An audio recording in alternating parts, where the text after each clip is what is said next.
Hello friends, எல்லோரும் எப்படி இருக்கீங்க? டுடே வீடியோ என்னென்னு பார்க்கலாமா? Weight loss series day 151. என்னுடைய வெயிட் லாஸ் ரொம்பவே சூப்பராக போயிட்டுருக்கு. உங்களுடைய வெயிட் லாஸ் நல்லா போயிட்டுருக்குன்னு நினைக்கிறேன். யாரெல்லாம் எவ்வளோ வெயிட் லாஸ் அச்சீவ் பண்ணியிருக்கீங்கன்னு சொல்லி கமெண்ட்ஸை சொல்லுங்கள். நம்ம சேனலை யாராவது புதுசாக பார்க்குறீங்க, வெயிட் லாஸ் பண்ண ரொம்ப இதாக இருக்கீங்க அப்படின்னா இந்த சேனலை சப்ஸ்கிரைப் பண்ணி வச்சுக்கோங்க. உங்கள் எல்லாருக்கும் ரொம்பவே யூஸ்ஃபுல்லாக இருக்கும்.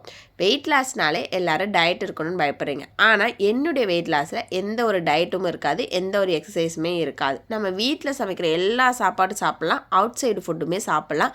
ஆனால் நம்மளுக்கு வெயிட் இன்க்ரீஸே ஆகாது, குறைஞ்சிக்கிட்டே தான் போகும். அது எப்படி அப்படின்னா, நம்ம செய்கிற குட்டி குட்டி டிப்ஸ் எல்லாமே ஃபாலோ பண்ணிக்கிட்டிங்கனாலே போதும். நம்ம லைஃப் ஸ்டைலையுமே இந்த மாதிரியே கொண்டு போகலாம். எப்போவுமே டயட்டு வெயிட் லாஸ் அந்த மாதிரி இருக்கிறதுக்கு ஒன்ஸ் நீங்கள் ஒரு ஃபுட்டை ஃபாலோ பண்ணி வெயிட் லாஸ் பண்ணிட்டீங்க அப்படின்னா லைஃப் லாங் இது உங்களுக்கு ரொம்பவே யூஸ்ஃபுல்லாக இருக்கும். இந்த மாதிரி மட்டும் நீங்கள் பழக்கிக்கிட்டீங்க அப்படின்னா உங்களுக்கு ரொம்ப யூஸ்ஃபுல்லாக இருக்கும். அதனால தான் நான் டே பை டே வீடியோஸ் போட்டு இன்றைக்கி 151 நாளே வீடியோ போட ஆரம்பிச்சிருக்கேன். இது நிறையா பேருக்கு ரொம்பவே யூஸ்ஃபுல்லாக இருக்குது. என்னென்னலாம் நீங்கள் ஃபாலோ பண்ணுறீங்க அப்படின்னா, காலையில் எந்திரிச்சோடனே ஓவர் நைட் சோக் பண்ண ஜீரா வாட்டர் இல்லைன்னா வெந்தய வாட்டர் எடுத்துக்கோங்க. அது நம்ம உடம்புக்கு ரொம்பவே நல்லது. கொஞ்சோண்டு 1 ஸ்பூன் போட்டிங்கனாலே போதும். ஜீரா வாட்டர்னால் ஜீரகத்தை அப்படியே நீங்கள் குடிச்சிங்கனாலும் போதும். இல்லை பிடிக்காதவங்க ஃபில்ட்ரு பண்ணிகிட்டே குடிக்கலாம். வெந்தயம்லாம் ஃபில்ட்ரு பண்ணிவிட்டு குடிச்சிங்க அப்படின்னா அந்த வெந்தயத்தை வச்சு ஈவினிங்கில் ஹேர் பேக் மாதிரி யூஸ் பண்ணிக்கிட்டிங்கன்னா அது ரொம்பவே யூஸ்ஃபுல்லாகவும் இருக்கும். அதுக்கப்புறமா ஏதாவது ஒரு டீடாக்ஸ் ஜூஸை எடுத்துக்க போகிறீங்க. நான் இன்றைக்கி பீட்ரூட் ஜூஸ் தான் எடுத்துக்கிட்டேன். உங்களுக்கு என்ன முடியுமோ அதை நீங்கள் எடுத்துக்கலாம். அப்படி உங்களால் எடுத்துக்க முடியலை அப்படின்னா நீங்கள் நார்மலாக ஒரு கிளாஸ் சுடுதண்ணி குடிச்சிங்கனாலே போதும். அதுவே நம்ம வெயிட் லாஸ்க்கு ரொம்பவே யூஸ்ஃபுல்லாக இருக்கும்.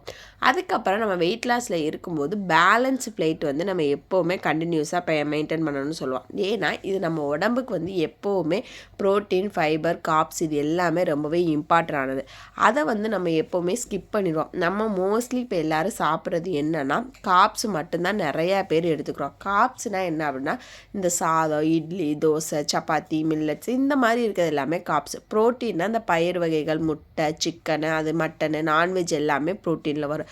ஃபைபர்னால் ஆல் வெஜிடபிள்ஸு எல்லா காய்கறிகளுமே ஃபைபரில் வரும். ஃப்ரூட்ஸ் எல்லாமே ஃபைபரில் தான் வரும். ஸோ இந்த மாதிரி நம்ம ஃபுட்டில் ஒரு பேலன்ஸ் பிளேட்டாக நம்ம எடுத்துக்கும் போது நம்ம வெயிட் லாஸ்க்கு ரொம்பவே யூஸ்ஃபுல்லாக இருக்கும். இன்றைக்கி என்னுடைய மார்னிங் பிரேக்ஃபாஸ்ட்டுக்கு கார்ப்ஸுக்காக சேமியா எடுத்துக்கிட்டேன். ப்ரோட்டீனுக்காக முளைக்கட்டின சுண்டல் வேக வச்சு எடுத்துக்கிட்டேன். அதுக்கப்புறமா ஃபைபருக்காக ஒரே ஒரு ஆரஞ்சு எடுத்துகிட்டேன். சுண்டல்லாம் ஊற வச்சுட்டு வேக வச்சு சாப்பிட்றது, இந்த மாதிரி முளைக்கட்டிட்டு கொஞ்சம் வேக வச்சு சாப்பிட்டு பாருங்கள், டேஸ்ட்டு சூப்பராக இருக்கும். அதுக்கப்புறமா மிட் மார்னிங்கில் உங்களுக்குலாம் ஸ்நாக்ஸ் தேவைப்படுது, கிரேவிங்ஸ் இருக்குன்னா கண்டிப்பாக நீங்கள் எடுத்துக்கலாம். பட் இந்த பேக்கரி ஐட்டம்ஸ் இதுகளை மட்டும் அவாய்ட் பண்ணிட்டு இந்த நட்ஸு, சீட்ஸு, ஃப்ரூட்ஸு அந்த மாதிரி எடுத்துக்கோங்க. அப்படி எனக்கு அதெல்லாம் கிடைக்கல, சும்மா ஏதாவது ஸ்நாக்ஸ் இருக்குது நான் சும்மா சாப்பிட்டுக்கலான்னா 2 வாய் சாப்பிட்டுக்கோங்க, ஒன்றுமே பிரச்சனை இல்லை. உங்களுக்கு பிடிச்ச ஃபுட்டை நீங்கள் சாப்பிடாமல் ஸ்கிப் பண்ணிங்கன்னா அந்த டிப்ரெஷனில் கண்டிப்பாக வெயிட் கெயின் ஆகும். அதுக்காக தான் நான் எப்போவுமே நம்மளுக்கு பிடிச்ச ஃபுட்டை பார்த்துட்டோம், சாப்பிடணும்னு ஆசை வந்துட்டால் கண்டிப்பாக சாப்பிட்ருங்க. நம்ம நெக்ஸ்ட் அதை மெயின்டைன் பண்ணி கூட நம்ம வெயிட் லாஸ் பண்ணிக்கலாம். ஆனால் பிடிச்சதை சாப்பிடாமல் ஸ்கிப் பண்ணிவிட்டு நீங்கள் வெயிட் லாஸ் பண்ணணும் எந்த ஒரு அவசியமே இல்லை. இன்றைக்கெலாம் எனக்கு ஆஃப்டர்நூன் லஞ்சு நான் சிக்கன் கிரேவி தான் வச்சுருந்தேன். அதுக்கு எனக்கு சப்பாத்தி சாப்பிட்டா நல்லா இருக்குமே அப்படின்னு ஒரு ஆசை வந்தனால நான் சப்பாத்தி செஞ்சு சாப்பிட்டேன். 3 சப்பாத்தி எடுத்துக்கிட்டேன், சிக்கன் கிரேவி ஃபுல்லாக எடுத்துக்கிட்டேன். அதுக்கப்புறம் ஒரு பவுல் ஃபுல்லாமே குக்கும்பர் எடுத்துக்கிட்டேன். அப்புறம் எக்கு ஒயிட் எக் எடுத்துக்கிட்டேன். நீங்கள் எப்போ பாரு ஒயிட் எக் மட்டும் சாப்பிட்றீங்க அப்படின்னா, நான் காலையில் முட்டை சாப்பிட்டேன் அப்படின்னா அதில் மஞ்சக்கரு சாப்பிட்ருவேன். நம்ம வெள்ளைக்கரு ப்ரோட்டீன் நிறையாவே இருக்குது. ஆனால் அதை ஒரு 5 முட்டையோட வெள்ளைக்கரு கூட நம்ம ஒரு நாளைக்கு சாப்பிட்லாம். ஆனால் மஞ்சக்கரு ஒன்றே ஒன்று சாப்பிட்டோம்னா போதும். அதில் இருக்க சத்துவே நம்மளுக்கு போதும். ப்ரோட்டீனுக்காக தான் நம்ம நிறையா வெள்ளைக்கரு சாப்பிடணும்னு சொல்லி சொல்கிறோம்.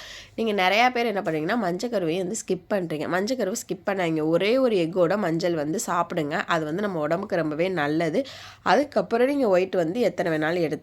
5 தான், ஒரு நாளைக்கு 5க்குள்ளே நீங்கள் சாப்பிட்டுக்கலாம். ஏன்னா ஜிம்மு போகிறவங்களாம் இந்த மாதிரி தான் ஃபாலோ பண்ணுவாங்க. பட் நான் ஒரு நாளைக்கு 2 எக் எடுத்துக்குவேன். அதில் ஒரு எக்கில் ஃபுல் அண்ட் ஃபுல் எல்லோ சாப்பிடுவேன், ஒரு எக்கில் ஒயிட் மட்டும் தான் சாப்பிடுவேன். இந்த மாதிரி ஃபாலோ பண்ணுறேன். எனக்கு ரொம்பவே சூப்பர் அண்ட் யூஸ்ஃபுல்லாகவும் இருக்குது, ரொம்ப ஹெல்த்தியாகவும் இருக்குது. அதுக்கப்புறம் வெயிட் லாஸில் இருக்கும்போது டீ காஃபி குடிக்கிறவங்களாம் டீ காஃபி கட் பண்ணுறதுக்காக பயந்துகிட்டே வெயிட் லாஸ் பண்ணாமல் இருப்பீங்க. அந்த மாதிரிலாம் எதுவுமே இல்லை. நீங்கள் காலையிலையும் சரி, நைட்டும் சரி, ஈவினிங்லேயும் சரி டீ காஃபி எடுத்துக்கோங்க. பட் இந்த ஒயிட் சுகர் மட்டும் கொஞ்சம் அவாய்ட் பண்ணிட்டு நாட்டு சக்கரை பனங்கற்கண்டு போட்டு எடுத்துக்கோங்க, அது ரொம்பவே நல்லது. இல்லை அப்படின்னா வித்தவுட் சுகராக கூட எடுத்துக்கோங்க, ரொம்பவே சூப்பராக இருக்கும். அதுக்கப்புறமா நம்ம வெயிட் லாஸில் இருக்கும்போது ரொம்பவே இம்பார்ட்டண்டான ஒரு விஷயம் ஃபாலோ பண்ணுறோம் அப்படின்னா இந்த வாக்கிங் தான். நான் எவ்வளோக்கு எவ்வளோ வாக் பண்ணேனோ அவ்வளோக்கு அவ்வளோ எனக்கு ரொம்பவே பாடி ரிலாக்ஸாகவும் இருக்கும், சூப்பராகவும் இருக்கும். நான் ஒரு நாளைக்கு 5000 ஸ்டெப்ஸ் வந்து வாக் பண்ணுவேன். ஆனால் உங்களால் முடிஞ்ச 5000 ஸ்டெப்ஸ்லேருந்து 10,000 ஸ்டெப்ஸ் வரையுமே பண்ணலாம், இல்லைன்னா 5000 ஸ்டெப்ஸ் பண்ணலாம். என்னால் 5000 ஸ்டெப்ஸ்லாம் முடியாது அப்படின்னு நினைக்கிறவங்க ஒரு நாளைக்கு 1000 ஸ்டெப்ஸ் ஃபஸ்ட்டு வாக் பண்ணுங்கள். அதை ஒரு 2 days கண்டினியூ பண்ணுங்கள். நெக்ஸ்ட் டே வந்து 2000 மாறும். அப்படியே அகைன் கூடிக்கிட்டே போகும். உங்களால் ஈஸியாக அச்சீவ் பண்ண முடியும். ஏன்னா நான் அந்த மாதிரி தான் ஃபாலோ பண்ணேன். 78 கிலோ இருக்கையில் என்னால் 1000 ஸ்டெப்ஸ் நடக்கவே ரொம்பவே கஷ்டமாக இருந்துச்சு. இப்போ நான் 66 கிலோ இருக்கும்போது என்ன 5000 ஸ்டெப்ஸ் வந்து அசால்ட்டாக நடக்கிற மாதிரி இருக்குது. ஏன்னா அந்த அளவுக்கு நம்ம பாடியில் வந்து நிறையா சேஞ்சஸ் இருக்கும்.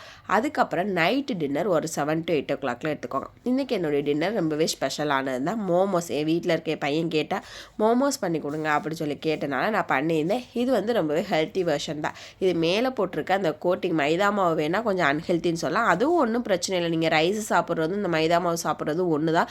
ஸோ அதில் உள்ள வந்து நான் சிக்கனும் கேரட்டு கேபேஜு ஆனியன் கொத்தமல்லி இது எல்லாமே ஸ்டஃப்டு பண்ணி வச்சுருந்தேன். செம்ம டேஸ்ட்டாக இருந்துச்சு. அதுக்காகவே வீட்லேயே ஒரு தக்காளி சட்னியுமே நான் ரெடி பண்ணியிருந்தேன். இதோடைய ரெசிபி வேணால் நம்ம சேனலில் இருக்குது, கமெண்ட்ஸை சொல்லுங்கள், நானே உங்களுக்கு லிங்க் ஷேர் பண்ணிடுவேன். ரொம்பவே சாஃப்ட் அண்டு ஜூஸியாக சூப்பராக இருந்துச்சு. கடைக்கு போனால் ஒரு 2 மோமோஸ் 4 மோமோஸே அவ்வளோ ரேட்டு சொல்லி வாங்கிட்டு வரோம். இதே கொஞ்சம் எக்ஸ்ட்ரா சிக்கனை வாங்கிட்டு வந்தோம்னா அந்த பிரெஸ்ட் பீஸை மட்டும் எடுத்து வீட்டில் செஞ்சால் சூப்பராக இருக்கும். நெக்ஸ்ட் வீடியோவில் பார்க்கலாம்.